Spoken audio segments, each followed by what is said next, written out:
ভূমিকা। আসসালামু আলাইকুম।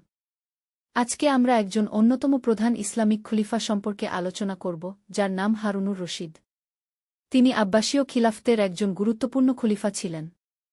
তার শাসনামল ইসলামিক সভ্যতার স্বর্ণযুগ হিসেবে পরিচিত। তাই আজকের ভিডিওতে আমরা তার জীবনী সম্পর্কে কিছু মূল তথ্য আলোচনা করব। মূল তথ্য: ১. জন্ম ও শৈশব। হারুনুর রশিদ ৭৬৬ সালে জন্মগ্রহণ করেন।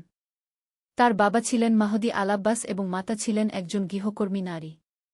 তিনি তার বাবার সাথে বড় হন এবং রাজনীতি ও সামরিক বিষয়ে শিক্ষা গ্রহণ করেন। ২. শাসনামল। হারুনুর রশিদ ৭৮৬ সালে খলিফা হন। তার শাসনামল ২৩ বছর স্থায়ী হয়। তিনি ইসলামিক সভ্যতার বিকাশে অবদান রাখেন। তিনি শিক্ষা, বিজ্ঞান ও সাহিত্যের পৃষ্ঠপোষক ছিলেন। ৩. সামরিক অভিযান। হারুনুর রশিদ অনেক সামরিক অভিযান পরিচালনা করেন। তিনি